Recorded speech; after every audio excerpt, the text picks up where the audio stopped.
Bismillahirrahmanirrahim. Assalamualaikum warahmatullahi wabarakatuh. Teman-teman, kali ini kita akan melanjutkan pembahasan kita tentang analisis sensitivitas. Kita berada di bagian kedua. Dalam analisis sensitivitas, ada 6 tipe perubahan yang akan kita pelajari. Pada kesempatan kali ini, kita fokus pada perubahan yang kedua, yaitu perubahan koefisien fungsi tujuan untuk variabel basis. Nah, untuk melakukan analisis sensitivitas, biasanya kita sudah tahu ya, yang pertama problem atau model pemrograman linear, yang kedua adalah tableau optimal, dan yang ketiga adalah rumus atau formula untuk menghasilkan tableau optimal. Nah, sekarang parameter dari model pemrograman linear ini bisa saja berubah. Dan kali ini kita akan melihat ya bagaimana pengaruh perubahan parameter koefisien fungsi tujuan ya khususnya untuk variabel basis pada tableau optimal kita. Kita langsung saja ke contoh ya. Nah, contohnya seperti ini. Andai kata profit yang dihasilkan oleh produk 1 itu menurun ya. Semula $60, sekarang menjadi $50. Apa yang dapat kita sarankan pada manajer? Apakah kita tetap memproduksi produk 1, ataukah kita stop produksinya, kita ganti produk yang lain? Nah, untuk menjawab pertanyaan ini, kita lihat tableau optimalnya seperti ini. Kemudian, kita lihat fungsi objektif kita. Ya, semula C1 adalah 60. Nah, nanti kita ganti menjadi 50. Ya. Nah, kita lihat di sini bahwa produk 1 itu masuk ke dalam kategori variabel basis ya. Nah, jadi perubahan koefisien variabel basis itu akan mempengaruhi tableau simplex ini di CBV-nya ya, yaitu di sini dan di sini, seperti itu.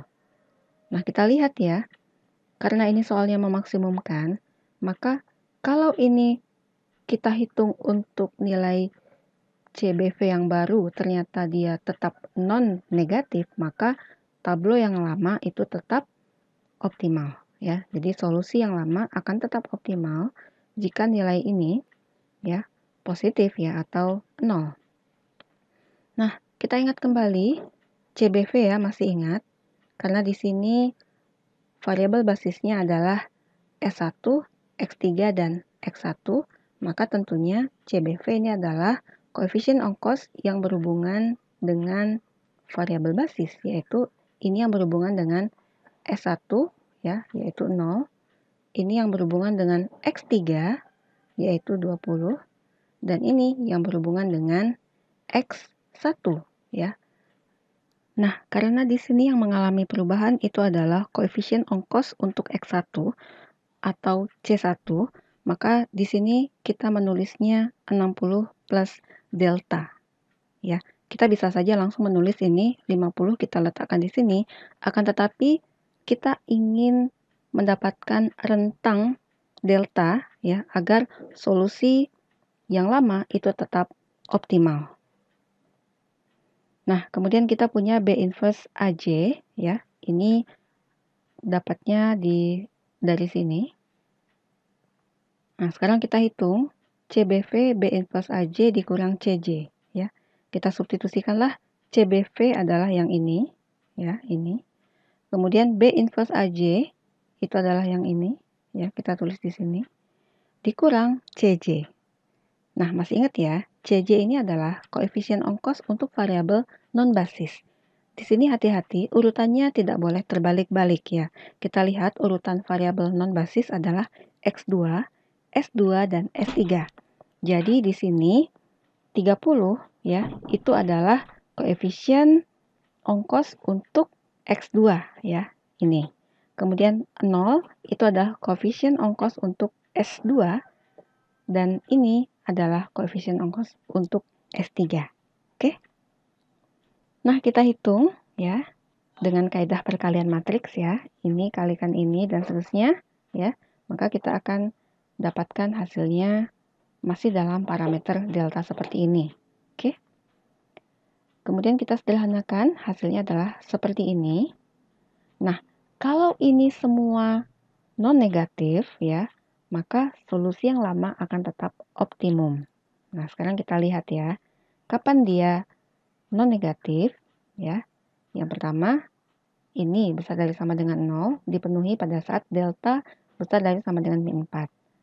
Kemudian yang kedua, yang ini ya, besar dari sama dengan 0 itu pada saat deltanya kurang dari sama dengan 20. Dan yang terakhir, delta besar dari sama dengan min 20/3. Nah, tentunya agar terpenuhi semua pertidaksamaan ini, maka delta yang memenuhi adalah yang memenuhi ketiganya, atau dengan kata lain, irisan dari ketiganya. Ya, jadi kita gambar saja daerah himpunan penyelesaiannya. Yang pertama, delta besar dari sama dengan min 4, dia ke sana ya. Kemudian yang kedua, delta kurang dari sama dengan 20, ini dia. Kemudian yang ketiga, delta besar dari sama dengan min 20/3. Ini dia ya. Nah, jadi irisan ketiganya adalah daerah yang ini, yaitu delta dari min 4 sampai 20. Nah, jadi solusi yang lama itu akan tetap optimal itu jika deltanya besar dari sama dengan min 4 dan kurang dari sama dengan 20 ya. Nah, kemudian delta itu adalah C yang baru dikurang C yang lama ya. Sehingga kita bisa menyatakannya dalam bentuk pertidaksamaan seperti ini ya, atau masing-masing ruas kita tambahkan dengan C lama ya, sehingga akan menjadi seperti ini. Oke. Nah, kita tahu ya C lama kita masukkan tadi 60 ya, sehingga kita punya pertidaksamaannya menjadi seperti ini. Jadi sepanjang C yang baru itu masih terletak antara 56 sampai 80, maka solusi yang lama akan tetap optimal. Nah, bagaimana dengan contoh soal kita tadi? Contoh soal kita tadi itu C barunya adalah 50. Jadi dia di luar rentang ini. Sehingga ya solusi yang lama itu tidak lagi optimal. Oleh karena itu, kita harus melanjutkan tableau simplex kita yang ini ya. Akan tetapi, tentunya kita harus menghitung ulang ya. Baris Z ini tidak lagi seperti itu ya, karena dia sudah berubah ya. Nah, kita lihat ya, perubahannya kan kita tadi sudah menghitung ya. Ini dari slide sebelumnya. Nah, kemudian kita tahu ya delta itu adalah C baru dikurang C lama. Dalam hal ini 50 dikurang 60 yaitu min 10. Jadi kita substitusikanlah deltanya yaitu min 10 ke sini semua. Jadi kita ganti delta menjadi min 10 ke 3 buah suku ini ya. Jadi kita mendapatkan ini hasilnya min 15/2. Kemudian ini hasilnya 15. Ini hasilnya min 5 ya. Nah, sementara itu untuk objective function juga harus kita update. Nah, jadi untuk C1 tadi sudah diganti menjadi 50 ya. Jadi kita substitusikan saja ya. X1-nya di sini memang masih 2, kemudian X2-nya 0 dan X3-nya di sini 8 ya. Sehingga kita substitusikan hasilnya adalah 260. Itu adalah nilai fungsi tujuan yang baru ya. Nah, mari sekarang kita lanjutkan tableau simplex kita ya. Ini sudah kita update nilainya dengan yang baru. Demikian juga nilai fungsi tujuannya. Nah, langkah selanjutnya adalah kita ingin menentukan kolom kunci. Tentunya cari yang mana yang paling negatif. Ini dia yang paling negatif. Ini sebagai kolom kunci. Kemudian kita akan menentukan baris kunci dengan memilih mana rasio yang paling kecil ya. Akan tetapi ingat tidak boleh membagi dengan negatif. Sehingga satu-satunya kandidat di sini adalah baris ketiga ini ya, yang menjadi baris kunci. Nah, ini akan menjadi 1, yang ini 0, dan ini 0 ya. Artinya X2 masuk sebagai basis dan X1 keluar dari basis, seperti itu. Oke. Kemudian untuk tableau selanjutnya, silakan dicermati ini operasinya dan ini hasilnya ya. Dan kita lihat di sini sudah tidak ada lagi yang negatif sehingga tableau ini sudah optimum ya. Sehingga kita bisa melihat solusi optimalnya adalah X1 sama dengan S2 sama dengan S3 sama dengan 0. Dia variabel non-basis. Kemudian variabel basisnya adalah S1 sama dengan 136/5 atau 27,2. X3 sama dengan 56/5 atau 11,2. Kemudian X2 sama dengan 8/5 atau 1,6. Dengan nilai Z adalah 272 ya. Nilai Z juga bisa kita verifikasi dari fungsi tujuan yang asli, akan tetapi jangan lupa kita ganti ini dengan nilai C1 yang baru ya. Sehingga hasilnya sama dengan yang ada di tabel kita ini. Oke.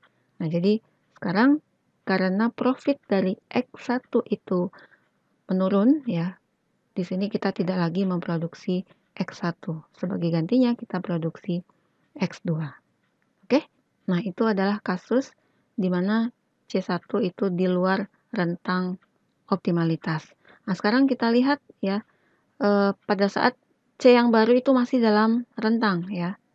Nah, kalau C yang baru itu masih dalam rentang, tentunya solusi yang lama itu masih tetap optimal. Akan tetapi, hati-hati, untuk nilai Z yang baru harus kita sesuaikan dengan koefisien C yang baru. Sebagai contoh, misalkan kita punya ya C1 itu menjadi 75 ya. Jadi keuntungannya naik dari 60 ke 75 dan kita lihat 75 itu berada di rentang ini ya. Berarti solusinya tetap optimal di solusi yang lama. Nah, jadi kita lihat tablo yang lama ini ya. Solusi tetap optimal di X1 sama dengan 2 dan X3 sama dengan 8. Akan tetapi nilai Z harus kita update, C1 harus kita ganti 75 ya. Sehingga hasilnya adalah 75 dikalikan 2 ya dari sini plus 30 kalikan 0 karena X2 di sini 0. Kemudian plus 20 kalikan X3-nya di sini 8. Nah, kita hitung hasilnya 310. Nah, dengan demikian, topik bahasan kita tentang perubahan koefisien fungsi tujuan untuk variabel basis selesai. Ya, semoga bermanfaat dan terima kasih.